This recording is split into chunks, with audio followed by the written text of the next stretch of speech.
So how do we manage a service booking? If we go to Service Bookings Find, in this example I'm going to just use one of the search criteria that's possible here, which is the dates, and look for those created on a particular day, and I will find a service booking or those service bookings created today.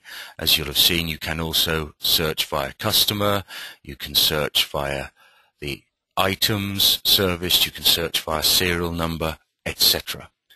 So I open up this service booking, and what I can see immediately is that we have these two items here, these two regulators available and needing service. So let's imagine that the service technician is working their way through. They can indicate when the work has started on a particular item, when the work is finished. Clearly this may be a little while, so in this example I'm going to say a 4-day period. You'll note here very importantly that Eve has now pre-populated the fact that the next service due is 1 year later in this case, and that is because we have set against the stock type of regulators that we're going to set Eve to always maintain a 1 year in addition to the current service completion date for when a regulator is next due for service. We'll be able to use that for reminding our customers of when services are due in the future. Down here, in a similar way to the instructions fault that we used when the item was being checked in, we can indicate by using these notes whether a service, full service for example, has been done. As before, you can edit these notes by right-clicking for later use. You also have full free text abilities. So I'm noting here the fact that, as per the customer's request, we have replaced the low-pressure inflator hose. I can enter in the service technician's name here, and you'll notice that in this area now I can assign parts to this particular item as it has been serviced. So for example, if I hit search and go to service kits as a stock type, I can assign service kits that have been used here, and that will bring those straight in, and you'll see on the right here that the parts total of the price the customer will pay for their service has started to build up. If there are more parts to be assigned, I can continue to add those, etc.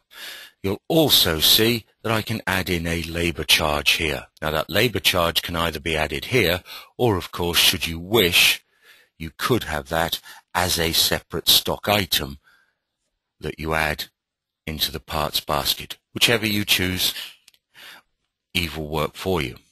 And now we can see that for this regulator that we've done here, the status has already started to be changed, that the work is complete. That's why we have a tick, and we've built up a pricing. We've controlled the stock of our service parts that's going out, so we can always reorder those. We'll know exactly how many we need, and so on. And a full history for the customer of what has been done has automatically been created.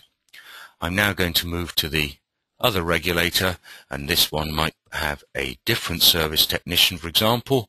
Work may have started on similar or different days. Work may have finished on similar or different days. And again, you'll see here that Eve has pre-populated the next service date due. I can again note the action taken, and again put in a labor charge and put in a parts charge by clicking parts, searching for my service kits, and assign these to the item. At which point we now have a service booking that, if I go to the receive items aspect, will now say, we can see here on the summary that work has been completed on all items, full service has been done on both, LPI has been replaced, and we have a note of the parts used on the service, a note of the amount of labor, we can see that overall this one would be 369.93 of obviously whatever currency you have set in. Now, at this point, I can simply save this service booking. Now, the great advantage of saving this service booking is that is now left there for any other time you want to go back to it. An example of which, and of why you'd want to go back, of course, is to send this to an invoice. One option is to send that to an invoice immediately, and I can hit this Send to New Invoice button from here, and the options I've allowed now are to a new invoice or to any perhaps of the ongoing invoices you already have for a customer, and I can send that directly to the invoice, whether the customer is in front of me or not. Another option would be, rather than doing that from within the service module, would be to go to the sales module, go to Invoices New,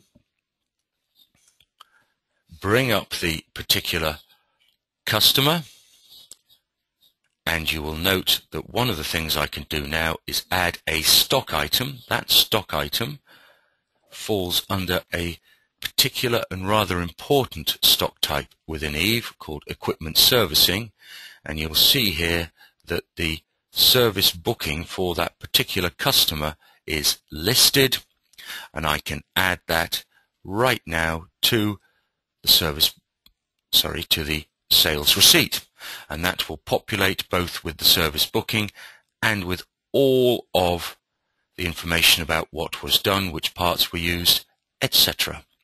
Any particular discount bands that this customer type has will also be automatically applied.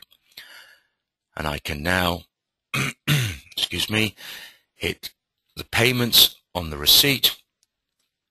Customer will pay as appropriate, hit save, and I'll be prompted not only to create a receipt, but should we wish to do so, any associated documents, and if it's important in your store that you wish to have the service agreement signed off, so to speak, by the customer, you have the opportunity again to reprint that service agreement so that the customer can sign that work has been done to their satisfaction.